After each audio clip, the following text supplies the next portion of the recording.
Assalamualaikum warahmatullahi wabarakatuh. Perkenalkan, nama saya Nabiha Hiranisa dari kelas manajemen 1K.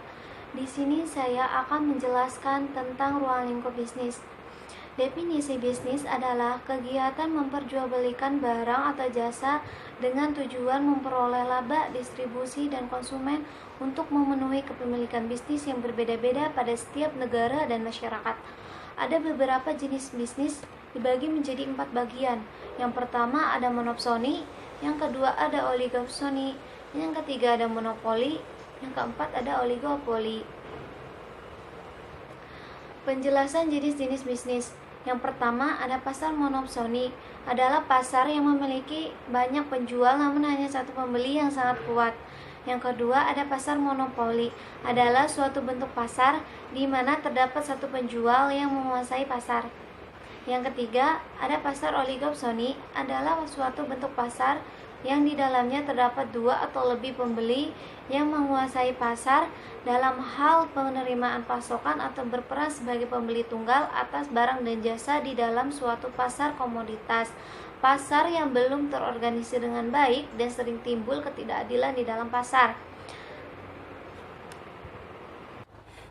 Yang keempat ada pasar oligopoli, pasar yang dimana penawarnya satu jenis barang tetapi dikuasai oleh beberapa perusahaan.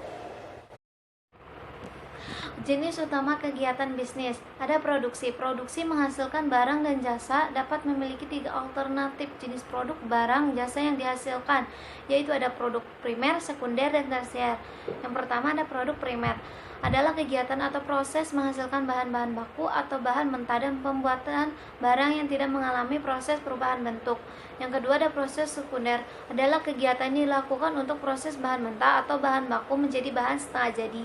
Yang ketiga ada produk tersier, adalah pendukung atau menunjang produksi primer dan sekunder dan aktivitasnya. Kebutuhan tersier merupakan kebutuhan yang dapat dipenuhi oleh manusia apabila produk primer atau sekunder telah terpenuhi. Ada distribusi. Distribusi adalah aktivitas bisnis yang melakukan pemindahan barang dan jasa dari satu ke tempat lainnya, misalnya bisnis di bidang kargo. Yang ketiga ada aktivitas konsumsi, adalah aktivitas mengacu pada kemampuan perusahaan untuk menciptakan permintaan terhadap barang jasa yang ditawarkan. Pihak yang berkepentingan dalam suatu bisnis biasa disebut dengan stakeholder, adalah suatu masyarakat, kelompok, komunitas, ataupun individu manusia yang memiliki hubungan dan kepentingan terhadap suatu organisasi atau perusahaan yang bisa terpengaruhi oleh orang lain. Dibagi menjadi dua, yaitu yang pertama ada external stakeholder, adalah stakeholder yang berada di luar lingkungan organisasi seperti penyalur atau pemasok, konsumen atau pelanggan, masyarakat, pemerintah, kelompok yang mempunyai kepentingan khusus atau SING atau Special Interest Groups, media, serikat kerja, lembaga keuangan, dan persaing. Yang kedua ada external stakeholder, merupakan karyawan dan orang-orang yang berada di dalam sebuah organisasi yang dapat berinteraksi dengan sistem atau memiliki kepentingan dengan berjalannya dengan saham yang dapat mempengaruhi bisnis tersebut, yaitu sering disebut dengan supplier, berpengaruh terhadap bisnis yang sedang dijalankan. Kesimpulan bisnis ada dua, yaitu ingin memperoleh keuntungan. Yang kedua ada mewujudkan barang yang memenuhi kebutuhan masyarakat. Tujuan bisnis yang pertama ada profit atau keuntungan. Seseorang atau organisasi melakukan bisnis tujuan utamanya adalah mencari keuntungan. Yang kedua ada growth atau pertumbuhan. Selain mencari keuntungan, bisnis juga dilakukan bertujuan untuk menambah pertumbuhan ekonomi.